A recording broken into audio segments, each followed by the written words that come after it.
드디어 2017년이 밝았습니다. 감사한 것은 거룩하게 구별되는 주일을 올해 첫날로 하나님께 드리며 시작할 수 있게 되어서 참 감사합니다. 올 한 해 우리가 첫날을 하나님께 구별하여 드린 것처럼 하나님께서 올 한 해를 하나님께서 기쁘게 받으시는 귀하고 복된 한 해가 될 줄로 믿습니다. 개인적으로 더 감사한 것은 올해 첫 주일 설교의 기회가 저한테 주어진 것이 참 개인적으로는 감사하고 영광스럽습니다. 물론 부목사님들의 설교 순서를 제가 짭니다만 이거 가나다 순서대로 하다 보니까 마침 오늘 제가 된 거지 공권력의 사사로운 개입이 없었다는 것을 분명히 밝혀두는 바입니다. 그저 은혜로 오늘 제가 된 거예요. 어떤 말씀으로 한 해를 시작해야 될까 행복한 고민을 했습니다. 어떤 주제로 말씀을 준비해야 되나. 그러다가 올해가 참 우리 믿는 사람들에게 굉장히 중요한 의미를 갖는 한 해라는 것을 생각하게 되었습니다. 어떤 해냐면 루터가 종교개혁을 일으킨 것이 1517년이고 올해가 정확하게 500년 되는 해입니다. 종교개혁 500년. 그래서 우리가 이제 예수 그리스도를 오직 믿음으로 말미암아 의롭게 되고 예수님의 의를 전가받아서 우리가 구원에 이르게 되었다는 이신층의 그 귀한 진리로 우리가 구원의 감격을 누리게 된 것이 정확하게 500년 전이었기 때문에 루터가 종교개혁을 일으킬 때 당시 했던 말과 주장과 가르침과 교리와 복음 중에서 이 시대의 우리 안에 좀 새롭게 다시 한번 리마인딩을 하는 것이 좋겠다 싶은 말씀의 주제를 찾아서 오늘 이 주제를 가지고 설교를 하게 되었습니다. 작은 바람이 있다면 오늘 말씀을 통해서 전해지는 메시지가 올 한 해 우리 강남중앙침례교회 모든 성도님들의 신앙과 삶 속에서 풍성하게 회복될 수 있기를 바랍니다. 오늘 본문이 무슨 내용입니까? 주의 만찬에 관한 내용입니다. 우리가 아주 잘 알죠. 특히 이 몇 구절은 주의 만찬 제정사 할 때 늘 듣던 얘기입니다. 여기에 더 새로운 것이 있겠냐 싶지만 글쎄요, 들어보시면 그렇지 않다는 것을 알게 될 겁니다. 교회마다 주의 만찬을 어떤 방식으로 하는가 아니면 얼마나 자주 하는가는 다 다릅니다만 주의 만찬을 기념하는 교리는 같습니다. 저희 교회는 1년에 4번 주의 만찬을 합니다. 몇 시간 전에 하셨죠? 송구 영신 때 한번 하고요, 그 다음에 부활주일 때 한번 하고요, 맥주감사주일 때 한번 하고요, 추수감사주일 때 하고, 이렇게 4번 저희 교회는 주의 만찬을 합니다. 초대교회는 주일 예배로 모일 때마다 주의 만찬을 했습니다. 이미 발굴된 초대교회 터를 보면 교회 특징을 보여주는 두 가지의 구조물이 항상 발견이 되는데 뭐냐면 침례를 드렸던 침례탕입니다. 침례탕. 그리고 주의 만찬을 집례했던 만찬 탁자입니다. 이 두 가지가 특징으로 발굴되는 것을 심심치 않게 보게 됩니다. 그것을 통해서 알 수 있는 것처럼 개혁주의 교회에서 인정하는 두 가지의 성례가 바로 침례와 주의 만찬입니다. 다른 것은 성례로 인정하지 않고 오로지 이 두 가지만 개혁주의 교회는 인정을 합니다. 이것도 루터가 주장한 거예요. 그러면 루터가 주장하기 전에 종교개혁 이전에 로마 카톨릭에는 몇 가지의 성례가 있었냐면 7가지의 성례가 있었습니다. 그 7가지의 성례가 성도들이 태어날 때부터 죽을 때까지 그들의 모든 삶을 장악했습니다. 이것은 정말 장악하는 표현이 맞습니다. 세례, 견진, 성찬, 고해, 장례, 결혼, 서품, 이 7가지의 성례, 이것을 7성례라고 말하는데 로마 카톨릭에서는 이 7성례를 통해서만 하나님의 은혜가 주입된다고 가르쳤습니다. 그러니까 하나님의 은혜를 받으려면 반드시 로마 카톨릭 교회에서 드려지는 7가지의 성례에 참여를 해야 되는 거예요. 여기서 세례는 우리는 신자의 침례지만 로마 카톨릭은 유아 세례 아닙니까? 그러니까 태어나면서부터 장례 죽을 때까지 그들은 로마 카톨릭 교회를 벗어나서는 결코 은혜를 받을 수 있는 다른 수단과 방법이 없었습니다. 그러니까 벌벌벌 떨 수밖에 없었어요. 그러니까 이때만 하더라도 일반 성도님들이 성경책을 자유스럽게 소지해서도 안 되고 읽는 것은 더더군다나 안 됐습니다. 그러니까 그러니까 독일어로 성경이 번역돼서 일반 성도들도 성경을 자유롭게 읽을 수 있게 한 것도 루터가 처음 시작한 겁니다. 그러니까 그들은 이 7가지의 성례에 매여 살았습니다. 그러니까 이것이 로마 카톨릭은 이것이 협박의 거리도 됐었던 거예요. 그러니까 말 안 되는 영주가 있으면 그 지방에 있는 신부님들을 전부 다 철수를 시킵니다. 그러면 어떤 일이 벌어지냐면 애를 낳아도 세례를 받지 못해요. 결혼을 해야겠는데 결혼식 올려줄 사람이 없어요. 사람이 죽었는데 장례식도 못해요. 그러면 서민들은 그 당시에 매우 어리석었기 때문에 폭동이 일어나는 거예요. 내가 구원받을 수 없고 난 이제 지옥 간다는 겁니다. 그러면 군주는 꼼짝 못하고 로마 카톨릭에 항복을 했던 때가 바로 이 시대입니다. 그렇게 1000년을 살았던 때예요. 그 후에 바로 종교개혁이 루터로부터 일어나고 그것이 아니다라는 것을 우리는 이미 잘 알게 되었습니다. 자, 그 중에 주의 만찬에 관한 카톨릭의 교리는 화채설입니다. 화채설이 뭐냐면 미사 중에 신부가 성례사를 선포하면 그 순간 빵과 포도주라는 외형은 그대로지만 본질은 바뀐다는 거예요. 본질이 뭘로 바뀌냐면 정말 예수님의 살과 예수님의 피로 본질이 바뀐다는 교리가 화채설입니다. 그러니까 빵을 흘려서도 안 되고 포도주를 흘려서도 안 돼요. 진짜 예수님의 살이고 진짜 예수님의 피니까. 근데 빵은 실수로라도 흘리면 주워 먹을 수가 있는데 포도주는 흘리면 못 주워 먹잖아요. 그래서 로마 카톨릭의 주의 만찬 성례를 보면 떡은 나눠주는데 그것도 자기가 집어 먹는 것이 아니라 입을 벌리면 신부가 넣어줍니다. 흘리면 안 되니까. 그럼 포도주는요, 안 줍니다. 이것은 신부들끼리만 먹습니다. 이런 일이 왜 벌어지느냐? 바로 화채설이라는 교리 때문에 그러는 거예요. 자, 우리가 믿는 개혁주의 교회가 믿는 주의 만찬에 관한 교리는 기념설 혹은 상징설이라고 말하는 겁니다. 찌빙글리, 멜랑기톤에 이어서 칼빈 선생에 의해서 최종적으로 정립된 교리인데 우리가 주의 만찬을 할 때마다 주님의 죽으심을 기념하고 예수님의 생명을 은혜로 전가받았다는 것을 믿는 믿음을 새롭게 다지는 것, 이것이 바로 기념설, 상징설입니다. 이것에 관한 근거가 되는 본문이 바로 23절에서 25절인 거예요. 함께 보겠습니다. 내가 너희에게 전한 것은 주께 받은 것이니 곧 주 예수께서 잡히시던 밤에 떡을 가지사 축사하시고 떼어 가라사대 이것은 너희를 위하는 내 몸이니 이것을 행하여 나를 기념하라 하시고 식후에 또한 이와 같이 잔을 가지시고 가라사대 이 잔은 내 피로 세운 새 언약이니 이것을 행하여 마실 때마다 나를 기념하라 하셨으니. 바로 이것이 기념설의 근거가 되는 선구입니다. 그런데 루터는 기념설이 아니라 공제설이라는 교리를 주장했습니다. 공제설은 뭐냐면 함께 거한다는 거예요. 함께 거한다. 무엇이 함께 거하느냐?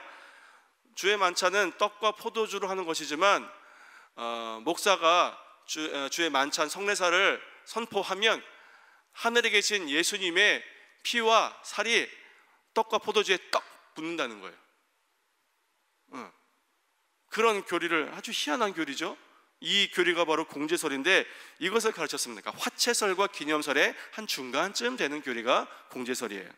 이것은 루터 자신이 로마 카톨릭의 수도승이었다가 종교개혁을 일으킨 자로서 아직 완성된 종교개혁의 교리를 정립하지 못한 한 중간 과정쯤의 인물이었기 때문이기도 합니다만 더 중요한 것은 뭐냐면 루터가 이 공제설이라는 것을 통해서 강조하고 싶었던 교훈이 있었기 때문에 그가 공제설을 주장한 겁니다. 이 공제설이라는 다소 과격한 교리를 주장하면서까지 그가 가르치고 싶었던 교훈은 무엇이냐면 연합입니다. 연합. 자, 이 연합, 이것이 오늘 제가 말씀드릴 설교의 핵심 주제입니다. 연합. 그리스도와의 연합, 그리고 성도들 간의 연합. 이 연합의 교리 안에, 연합의 가르침이 주의 만찬 안에 가득 담겨져 있는 거예요. 저는 어려서 수원에 살았습니다. 제가 살던 곳이 이제 세류동인데 세류동에서 오산 쪽으로 조금만 더 가면 공군기지가 있어요. 공군기지. 그래서 제트기 막 오르고 내리는 소리에 대단했었습니다. 근데 그 공군기지 안에는 공군들이 사는, 장교들이 모여 사는 사택이 있죠. 사택이 있으면 제 친구들 중에 몇 명이 그 사택에 사는 친구들이 있어서 가끔 놀러 갑니다. 가끔 놀러 가보면 뭐 세상에서 사회에서는 볼 수 없는 특별한 광경을 보게 되죠. 뭐 이겁니다. 뭐 남편 계급이 아내 계급이 되고 아빠 계급이 자녀 계급이 되는 것을 어렵지 않게 보게 됩니다. 내가 나이가 많아도 남편 계급이 낮으면 먼저 가서 인사해야 됩니다. 애들끼리 싸워도 결국 누가 이기냐면 아빠 계급이 높은 애가 이깁니다. 결국 그렇게 돼요. 이것이 왜 그렇습니까? 신부가 신랑과 연합했기 때문에 신랑의 사회적 지위와 권리를 나눠받는 것처럼 신랑 되시는 예수님과 우리가 연합되었기 때문에 예수님의 의로움을 전가받아서 비록 나 자신은 죄인이지만 의로운 자라는 칭함을 받게 된 것이 이신칭의의 교리입니다. 종교개혁의 핵심이 이신칭의인데 그 이신칭의의 핵심은 무엇이냐? 그리스도와의 연합이라는 가르침이 있는 거예요. 그러니까 연합이라는 것은 매우 중요한 교리입니다. 개혁주의 교회가 무엇 위에 세워졌냐면 이 연합이라는 교리 위에 세워진 것이 개혁주의 교회인 거예요. 그리스도의 연합. 그래서 신랑 되신 예수님과 우리가 신부로서 연합되었기 때문에 예수님의 의로움을 우리가 덧입을 수 있게 된 것입니다. 그러니까 주의 만찬도 바로 그리스도의 연합의 연장선상에 있기를 바랐기 때문에 단순히 기념만으로는 약하다고 루터는 생각을 한 거예요. 이 기념 가지고는 안 되겠다는 거예요. 그래서 공제설이라는 다소 과격한 교리를 주장하게 된 것이지만 우리는 오늘 말씀의 근거에서 이것은 그냥 기념하더라도 우리 전통적인 개혁주의의 입장은 그렇습니다. 그냥 기념하는 것만으로도 굳이 예수님의 몸과 피가 떡과 포도주에 붙어 있게 된다는 이런 공제설이 아니더라도 예수님의 죽으심을 기념하고 그분의 생명을 건네받는 것을 기념하는 것만으로도 충분히 그리스도와의 연합을 누릴 수 있다고 믿는 것이 개혁주의 교회, 저희 교회 강남중앙 침례교회입니다. 믿으시죠? 아멘. 그러니까 우리는 주의 만찬을 할 때마다 무엇을 생각하는 것이냐면 그리스도와의 연합. 내가 그리스도와 연합되었구나. 여기까지는 일반적으로 다들 아시는 상황일 거예요. 근데 오늘 본문을 제가 왜 20절부터 33절이라는 긴 구절을 읽게 되었는가? 오늘 우리가 자주 성례사 때, 주의 만찬이라는 성례사 때 자주 인용되는 그 구절이 아니라 그 구절을 감싸 안고 있는 윗구절과 아랫구절까지 함께 보게 된 것은 뭐냐면 주의 만찬이 그리스도와의 연합만을 위해서 제정된 교리가 아니라는 것을 오늘 본문만 보시면 금방 알 수 있기 때문에 그렇습니다. 그럼에도 불구하고 한국교회가, 요즘 우리 교회가 내가 주의 만찬을 할 때에 자꾸 잘 잊어먹고 까먹는 것 중에 하나가 바로 주의 만찬에 대한 루터의 가르침인 거예요. 자, 오늘 사도 바울이 이 주의 만찬에 대한 교리를 고린도 교회에 왜 가르치게 되었냐면 고린도 교회가 주의 만찬을 아주 엉망으로 했기 때문에 그렇습니다. 그러니까 책망과 교정을 겸하는 목적으로 오늘 말씀이 기록이 된 거예요. 그 책망의 이유가 20절부터 22절까지입니다. 자, 함께 읽겠습니다.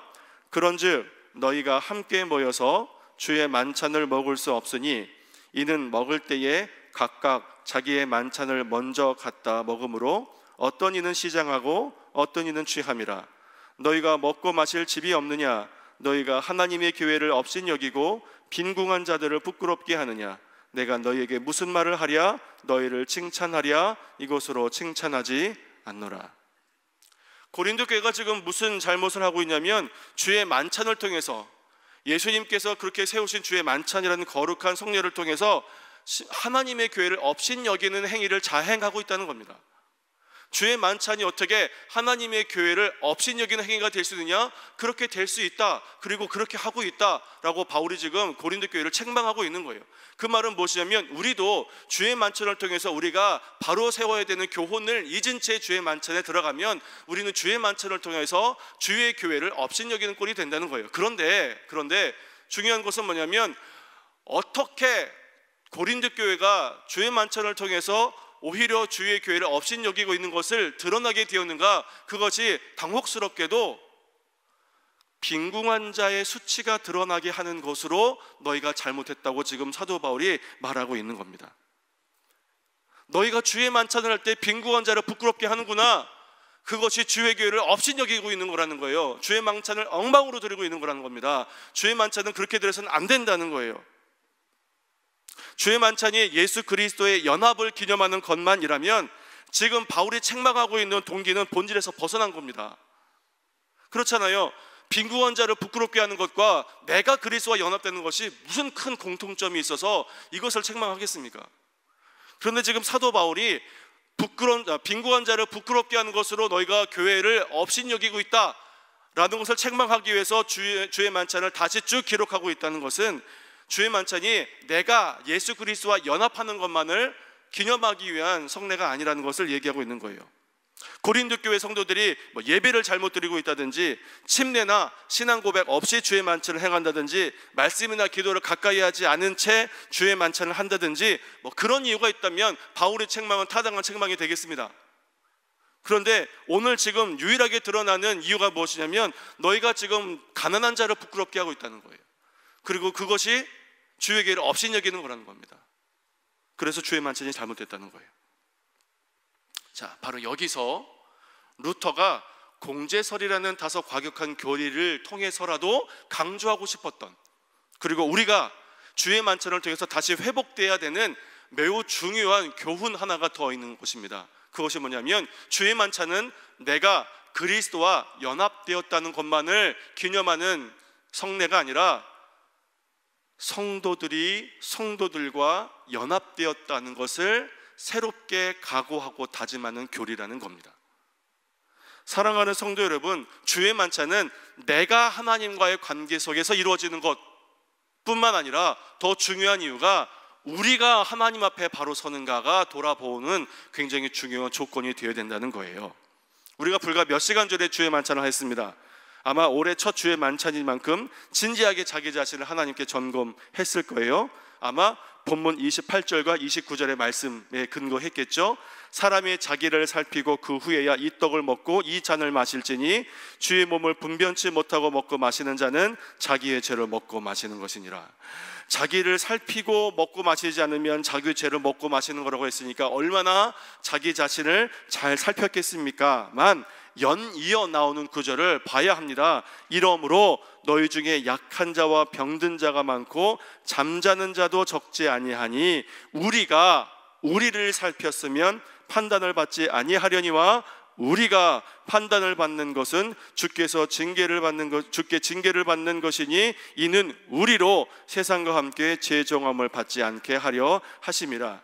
30절에서 32절까지 반복되는 의미가 무엇입니까? 너희라는 한 무리, 그리고 그 다음부터 우리로 반복되어지는 한 무리. 주의 만찬에 굉장히 중요한 것은 우리라는 개념입니다. 우리.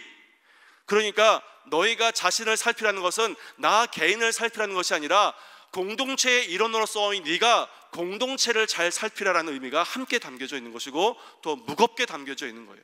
그러니까 주의 만찬에 오면 내가 하나님 보시기에 바른 신앙생활을 하고 있는가, 나의 오늘은 어땠는가, 내가 주의 만찬을 하기에 나는 합당하고 마땅한가를 살피는 것보다 더 많이 주변을 부지런히 살펴야 된다는 거예요. 내와 함께 지금 주의 만찬을 함께 하고 있는데 형제는 어떤가, 내 앞사람은 어떤가, 나의 구역 식구들은 어떤가, 내가 섬김의 공동체는 어떤가, 이것을 부지런히 살핀 후에야 주의 만찬을 해야 된다는 거예요. 그렇지 않고 주의 만찬을 하는 것은 하나님의 교회를 업신여기는 거라는 겁니다. 교회가 인정하는 두 가지 성례가 침례와 주의 만찬이라고 했습니다. 침례와 주의 만찬 모두가 개인적인 영역이 있고 공동체의 영역이 있습니다. 그 중에 침례는 개인적인 영역이 훨씬 더 강합니다. 근데 침례가 가지고 있는 공동체의 영역이라는 것은 뭐냐면 침례는 공개적인 신앙 고백이기 때문에 공동체 앞에 하는 신앙 고백이기 때문에 공동체의 개념이 있지만 침례는 내가 예수님 믿는 믿음으로 내가 하나님 앞에 드리는 것이 침례이기 때문에 개인적인 영역이 강합니다. 그런데 주의 만찬은 안 그래요. 주의 만찬은 공동체의 영역이 훨씬 더 강한 겁니다. 최후의 만찬을 좀 기억해 보시겠습니까? 최후의 만찬은 예수님께서 12명의 제자들과 함께 모여서 하는 식사 자리였습니다. 사랑하는 성도 여러분, 교회는 밥상 공동체입니다. 식사를 함께하는 모임이 교회예요. 이것이 교회를 특징짓는 특징 중에 하나입니다. 교회는 식사를 같이 하는 사람들, 이것이 바로 교회예요. 우리가 가족을 식구라고 하는 이유가 무엇입니까? 함께 식사하는 사람들의 끈끈한 유대감이 중요하기 때문에 식구 이야기하는 것입니다. 우리가 그리스도 안에 한 형제 자매가 되었다는 것은 우리가 이제는 함께 식탁을 나누는 사이가 되었다는 뜻입니다. 그만큼 친밀한 사이가 되었다는 거예요. 옆에 있는 분들 보시겠습니까? 이분들과 함께 식사를 나누는 사람들이 되었다는 거예요. 이것이 교회입니다. 이제 미국 임기를 마치게 되는 미국의 오바마 대통령의 자녀 교육에 특별한 게 없답니다. 특별한 자녀 교육이 없는데 꼭 한 가지 지키는 것이 있대요. 이것이 뭐냐면 일주일에 5번 꼭 자녀들과 함께 저녁 식사를 같이 한답니다. 일주일에 5번. 이것이 가능하신 우리 아빠들 몇 분이나 계신가요? 일단 저는 실패입니다. 일단 저는 실패예요.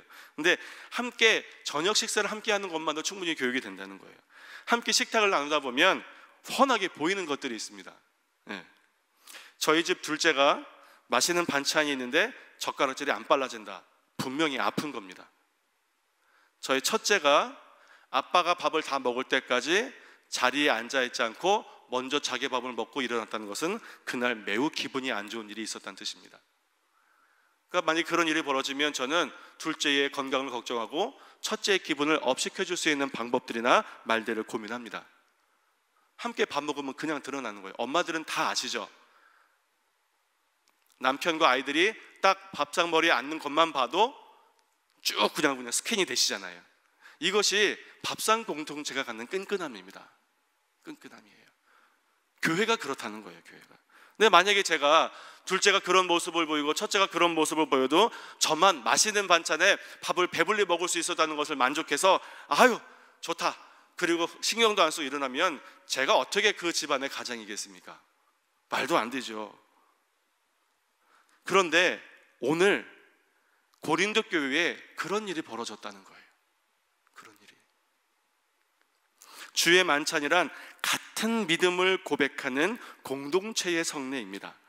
부지런히 나 개인의 믿음을 점검할 뿐만 아니라 우리 모두의 신앙 고백을 같이 점검하는 것이 주의 만찬이 갖는 의미입니다. 우리 교회는 같은 믿음의 고백을 하고 있는가? 같은 마음으로 아파하고 같은 마음으로 기뻐하고 있는가? 같은 목표를 향해 나아가고 있는가? 저 사람이 아프면 내 가슴도 아픈가?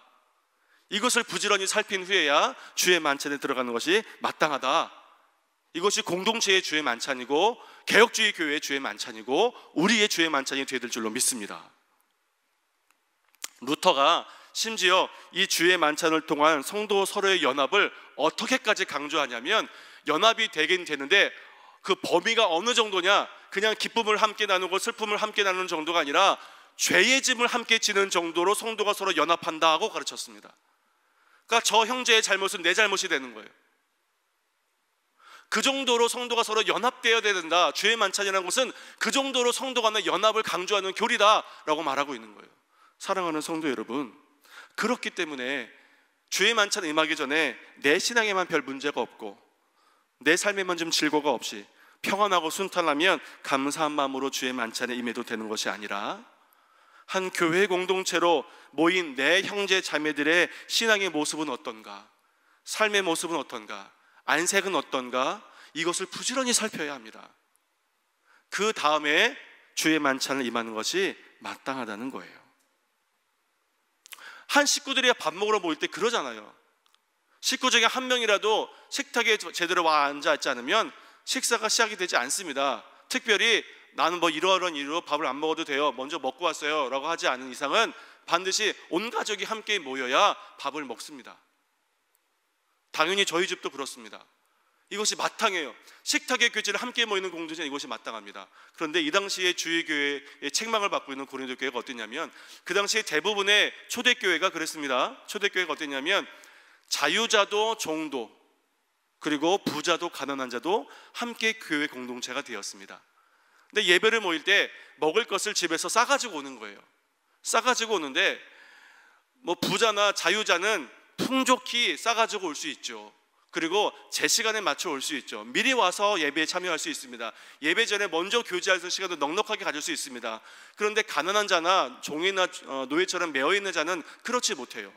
가져오는 것도 변변치 않을 뿐더러 성찬의 시간에, 주의 만찬의 시간에 제대로 맞춰오기도 힘듭니다. 그러면 같은 식구라면 기다려야죠. 다 같이 먹을 수 있도록 기다려야죠. 그런데 오늘 본문에서 드러나는 고린도 교회의 모습은 어떻습니까? 먼저 온 자들이 배부를 정도로 먹고 취할 정도로 마셨다는 거예요.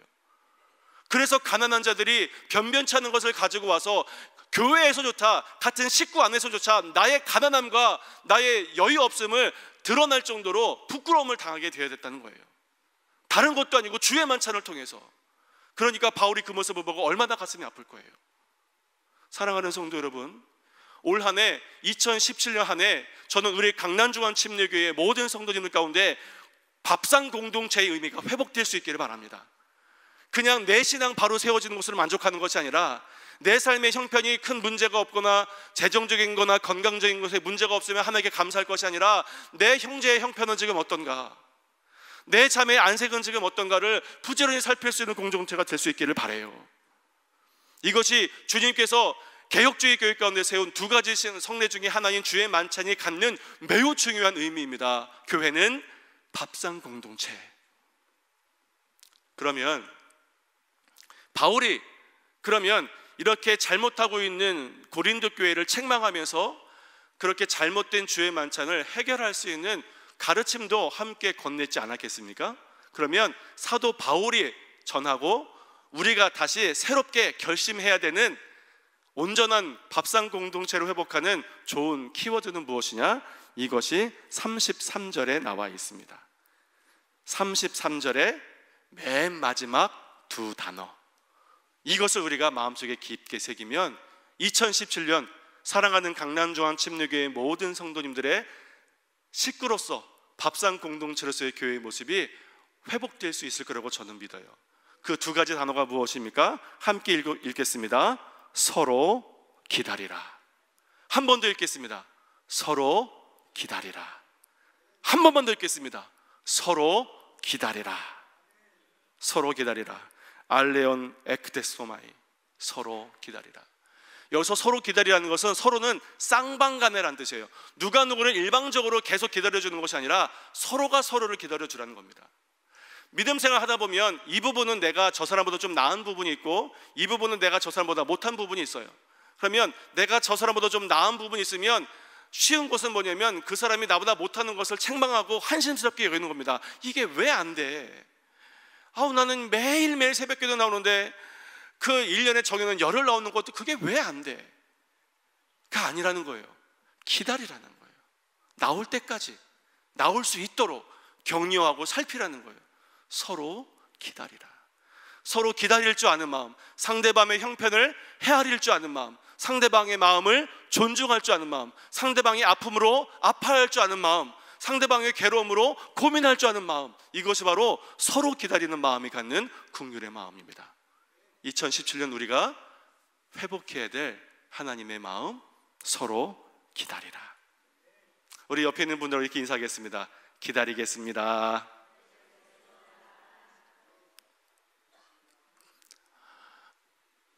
무엇을 하듯이 기다리냐면 맛있는 밥을 만들어 놓고 함께 밥 먹기를 기다리는 것처럼 기다리십시오. 저 사람이 없으면 밥이 안 넘어가는 거죠. 그렇잖아요. 어저께도 제 첫째가 좀 혼났는데, 밤에 왜 혼나냐면 밥 먹으러 안 와서 혼났어요. 엄마 마음은 그렇잖아요. 와야 되는데 그럼 혼나는 거죠. 그 밥상 공동체, 함께 밥 먹는 자리에 꼭 와야 되는 사람이 없으면 얼마나 속상해요. 그 속상함이 우리 안에 있어야 돼요. 저 사람의 아픔이, 저 사람의 괴로움이, 저 사람의 슬픔이, 저 사람의 범죄함이 속상해야 돼요. 내가. 이것이 바로 주의 만찬이 우리에게 가르치는 귀한 교훈입니다. 이것을 사도 바울이 로마서 15장 7절에서는 다른 말로 이렇게도 표현을 했습니다. 한번 찾아보시겠습니까? 로마서 15장 7절입니다.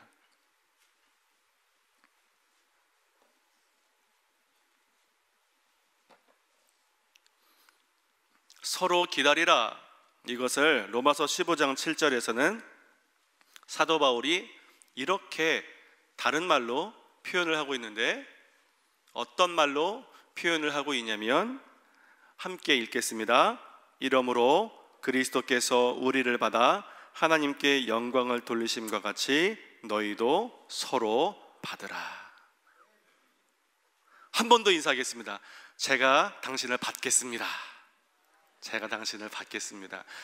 여기서 서로 받으라는 것은 뭐냐면 이것이 프로스 람바노인인데 어떻게 받냐면 반가운 마음으로 받아서 절대로 놓지 않도록 꽉 쥐는 것, 이것이 프로스 람바노입니다. 반가운 마음으로 받아서 절대 놓지 않는 심정으로 꼭 쥐는 것, 이것이 서로 받는 거예요. 예수님께서 우리를 그렇게 받으셨다는 거예요. 비록 죄인이지만 하나님 보시기에 옳은 것 하나 없고 예쁘게 볼 것 하나 없지만 예수님께서 그런 의를 반갑게 받으셨다는 거예요. 죽기까지 받으셨다는 거예요. 그리고 죽을 때까지 놓지 않으셨다는 거예요.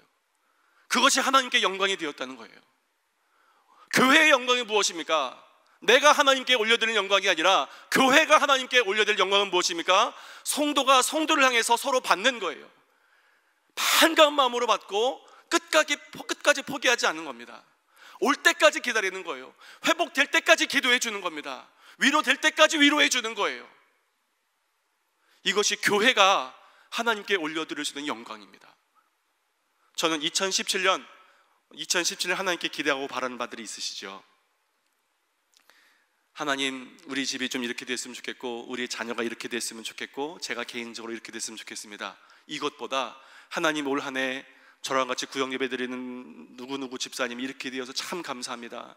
하나님, 저랑 같이 봉사하는 누구누구 권사님이 이렇게 되었으면 좋겠습니다. 이런 기도와 이런 감사가 더 많아졌으면 좋겠습니다.